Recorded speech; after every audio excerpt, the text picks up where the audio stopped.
Welcome to the Bridgeport Art Trail and to the Bijou. You see that the Bijou Theatre is alive and kicking. It's a wonderful, wonderful spot. And to creative spaces for the creative economy. My name is David Green, Director of Programs and Membership at the Cultural Alliance of Fairfield County. Thank you.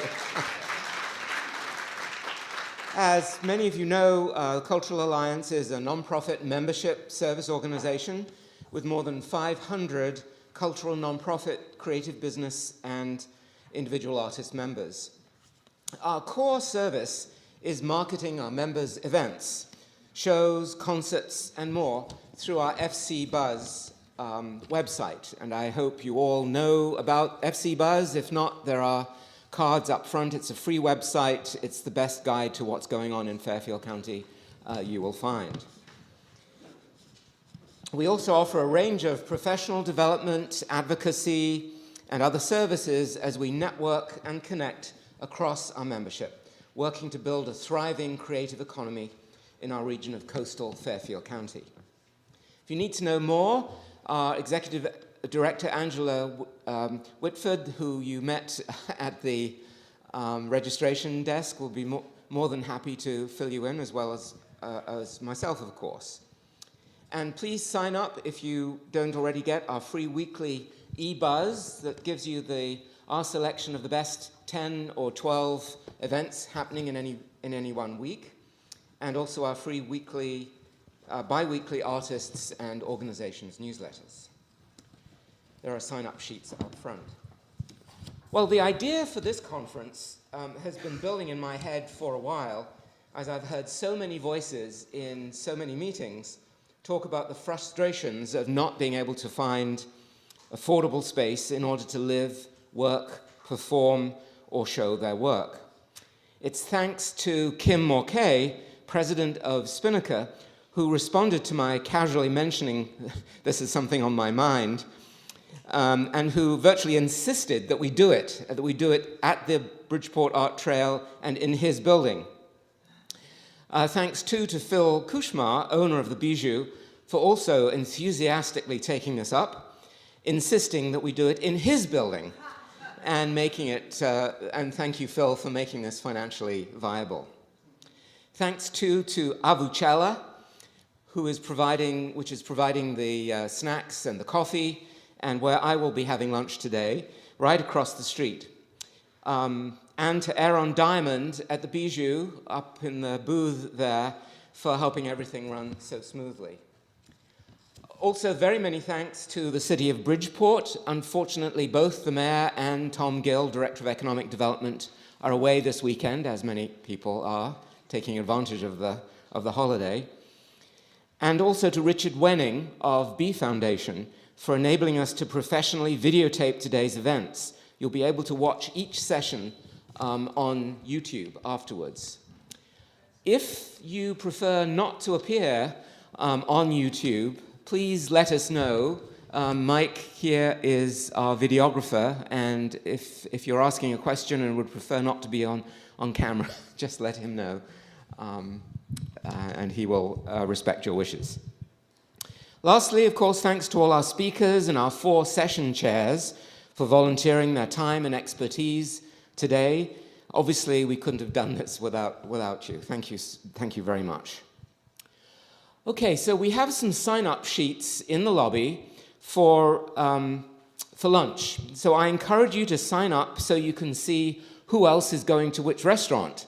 So you can connect with people either that you wanted to meet or that you know and haven't seen for a while. There will also be a guided walking tour with packed lunches from Funchal Cafe delivered to the City Lights Gallery. Here to talk about that and the art trail is Suzanne Kachmar, Director of City Lights Gallery and the Bridgeport Art Trail. Suzanne. Hi, thank you. Thank you, David. Thank you. Thank you for coming to Bridgeport on a Saturday morning. It's so beautiful, this nice fall day. I hope you'll get an opportunity to come on to the Bridgeport Art Trail. You got one more day after today. Maybe some of you came over the weekend so far, which for us started on Thursday. We had about 650 people at our kickoff party at Reed's, which is one of those spaces that has been repurposed for creative uses, and that is that it's a living, working space for artists. It used to be a major department store in downtown Bridgeport. And yesterday, over at the Nest, which used to be a factory as well, in fact, somebody who once had a sock company decided to turn it into artists' working spaces, had Bridgeport Baroque there last night. In fact, we have Richard Epstein here, who does a wonderful show on PKN, and I should have reached out to him for that. Oh, he's over here. Oh, sorry. My glasses, I need new ones. Sorry, Richard.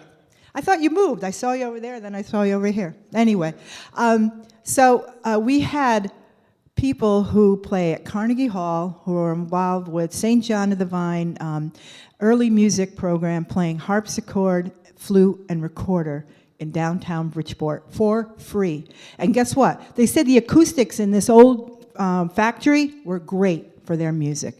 So those are the kind of things that you can do with a space like that. And there are a lot of wonderful spaces in Bridgeport. And one of the things that's really cool about doing the art trail is you see how the arts are leading a lot of this renovation, because we've been here sometimes before some of the developers, but not Phil. I've been here as long as Phil has been here, and you have to thank Phil for what's happened on this street, because we both remember what Fairfield Avenue was like.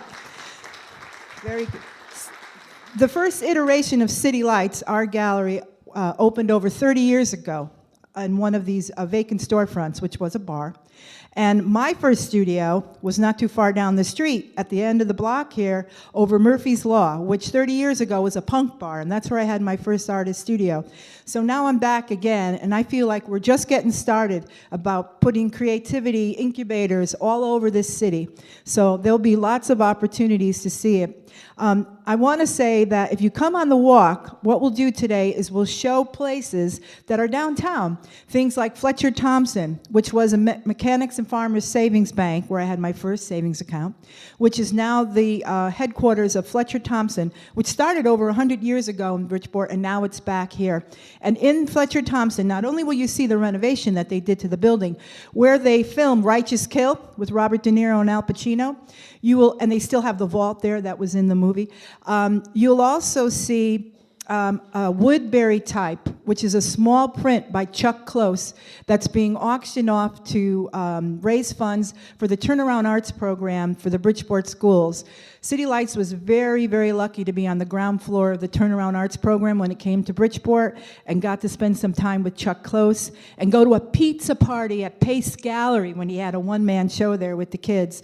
So, and that was to help improve the performance of failing schools, basically, and to get the kids more excited about learning, and to get the whole community excited about learning. And I have to say, when Chuck Close was on the Bridgeport Art Trail, and we had 5 of his works at Housatonic Museum of Art 4 years ago, with the students' work and their performing, our community was definitely energized. And this weekend, it's happening again. I know myself. I'm running from Main Street to Fairfield Avenue, because there's something I gotta see. So I really hope you'll come back tomorrow, and if you do, you can go to American Fabrics on Connecticut Avenue, and you can taste some of Two Roads beer, which is in Stratford, but it's pretty close to Bridgeport. And then there's another space called Bridgeport Innovation Center, which you could check out. Or you could go to the Nest, 1720 Fairfield Avenue. And I think I'll stop talking, because you'll never get on with anything else. And thank you, David, so much for letting me be part of this. And welcome to the Bridgeport Art Trail. So, Suzanne, where will you be for people to go on the walking tour? Oh, yeah, huh? Yeah. I'll come back here, 12:35. Is that what you said? I'll be here, and we'll go for a walk. And if you didn't order lunch, we have bagels left over from this morning. We have a bike ride that goes off. We had about 35 people that are going to do the trail on the bike. So we still have bagels and cream cheese and coffee at the City Lights as well. Okay, great. Thank you so much, Suzanne. All right. So we're calling this a community conference, and we really do want your input, reaction, and feedback. So we've instructed each speaker to make no longer than a 5-minute presentation. so we can have plenty of discussion. We also intend to create a follow-up action agenda, and we plan on keeping in touch with you all afterwards and hope that you will join with us in any next steps following from the conference. So each moderator will try to tie together some of the key strands of that discussion, and we will see what some next steps will be that we can work on in this area. Networking, of course, is an incredibly important part of such meetings. We do have a 90-minute lunch break for you to engage in networking. And I also encourage you very much to come to the reception at 5 o'clock after the conference at Kim Mulcahy's HSW building.